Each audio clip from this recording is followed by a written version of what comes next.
God's faithfulness is a common theme throughout the Old Testament. The book of Judges reflects what happens to God's people when they turn away from him.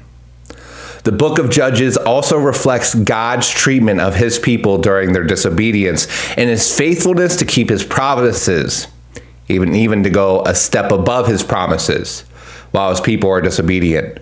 Yet it does not reflect that God always allows his people to do whatever they want. It doesn't reflect that he allows them to be free from all consequences which their disobedience may bring.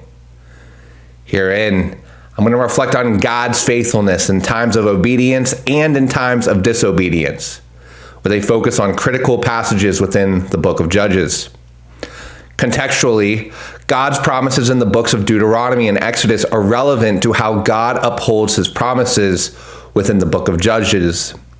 Moses shares God's commands with the Israelites that they shall love the Lord your God with all your heart and with all your soul and with all your might, and that the Lord will bring them into the land which he promised to their fathers, Abraham, Isaac, and Jacob. God's promises include giving them cities which they did not build and vineyards which they did not plant. And that I will take you to be my people and I will be your God. These promises were fulfilled under the leadership of Moses and then Joshua, well summarized in Joshua 24.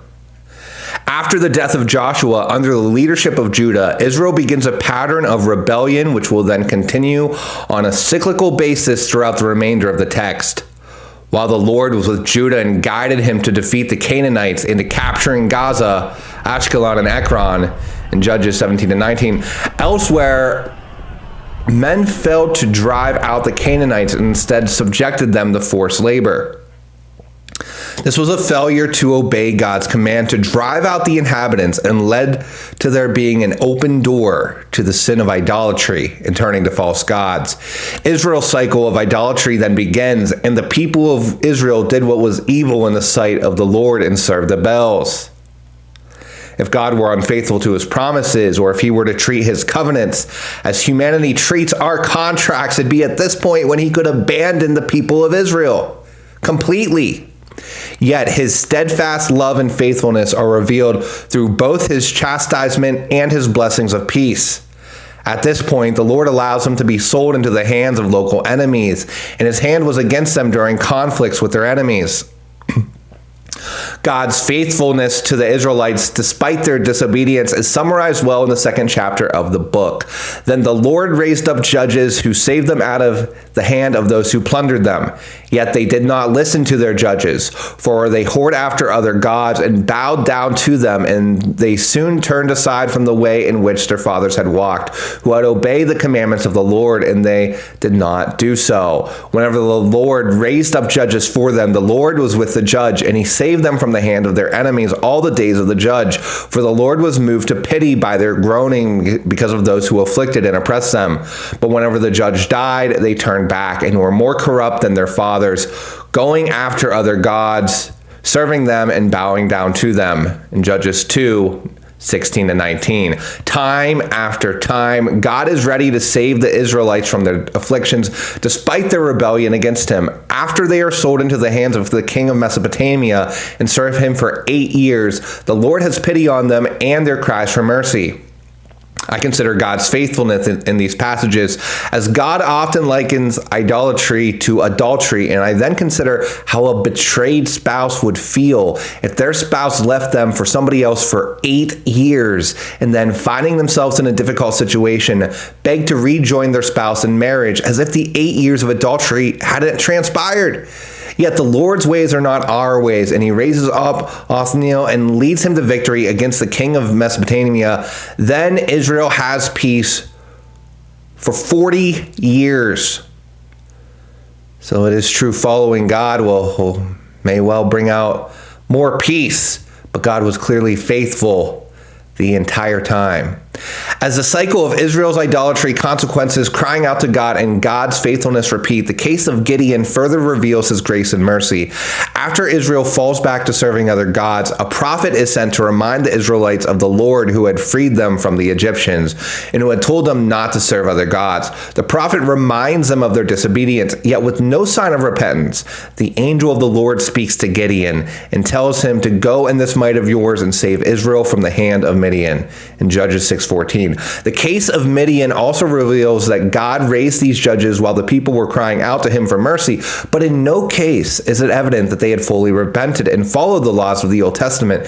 In the case of Gideon, his father had altars to Baal and Asherah, while the Israelites were calling out for the Lord's mercy upon being commanded to tear down these idols and use wood from the Asherah as fuel for a fire upon which to make sacrifices to the Lord. Gideon feels the need to do all of this while it is dark.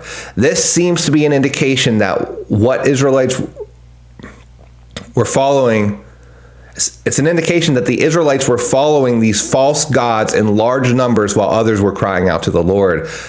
This cycle, which I previously discussed, God then raises up a final judge, Samson, to deliver Israel from the oppression of the Philistines. The angel of the Lord appears to Manoah and his wife, who is barren, and says, "Behold, you are barren and have not borne children. You shall conceive and bear a son," and defines his purpose and obligations of the son, and saying, "No razor shall come upon his head, for the child shall be a Nazarite to God from the womb, and he shall begin to save Israel from the hand of the Philistines." This is two promises then. The promise of a son to a barren woman, and the promise that they will be freed from the Philistines who held Israel captive during this period. Samson breaks the conditions of this lifelong vow very quickly. He ripped the lion to shreds, and days later, he turned aside to see the carcass of the lion, and behold, there was a swarm of bees in the body of the lion and honey. He scraped it into his hands and went on eating as he went. He also married an unbelieving foreigner, which was forbidden to all Israelites. For emphasis, not only was Samson breaking the Nazarite vow, which the angel of the Lord commanded for him, but he was breaking laws which applied to all Israelites. At this time, God could have removed Samson's strength, as the vow had been violated in part. Yet God had promised through the angel of the Lord that he will begin to save Israel from the hand of the Philistines. And while Samson did not uphold his end of the deal, God would still uphold his. The Lord continued to renew Samson's strength in the midst of perilous circumstances. After being captured, then the Spirit of the Lord rushed upon him, and the ropes that were on his arms became as flax that has been caught fire, and his bonds melted off his hands. And Samson would go on to slay 1,000 men. Further, after he cries out to the Lord while he is thirsty, God split open the hollow place that is at Lehi, and the water came from it. After Samson spends much time with another Philistine woman, Delilah, and reveals the secret of his strength, the Lord finally appears to leave him. Enticed by an offer of 1,100 pieces of silver, Delilah continually presses Samson on where his strength lies. After Samson deceives her on this matter several times, he reveals, "A razor has never come upon my head, for I have been a Nazarite to God from my mother's womb. If my head is shaved, then my strength will leave me, and I shall become weak like any other man." At this time, Samson is seized by the Philistines, and his eyes are gouged out. He lost his strength, and yet God had not abandoned Samson, nor broken his promise to use Samson to start to free the Israelites from the Philistines. At this point, Samson had broken all the critical elements of his Nazarite vow and also broken plenty of commands given to Israelites. God's promise is fulfilled despite Samson's pattern of disobedience. All the leaders of the Philistines, and a total of 3,000 men and women, were gathered to celebrate their victory over Samson and their victory over Israel in capturing Samson. Samson prays to the Lord and requests his strength back, and God gives him back his strength, which Samson uses to bring down a building where the Philistines were celebrating. All this concludes Philistines' 40-year rule over the Israelites, and thus God's promise to Israel was again fulfilled. God never failed to uphold his promises to the Israelites despite their repeated disobedience. Their disobedience may have brought trials upon themselves. Yet all the while, the Lord remained their God and was there to raise up leaders and free the Israelites from the consequences of their rebellion. From the time of Othniel to Gideon to Samson, the Lord never failed his people.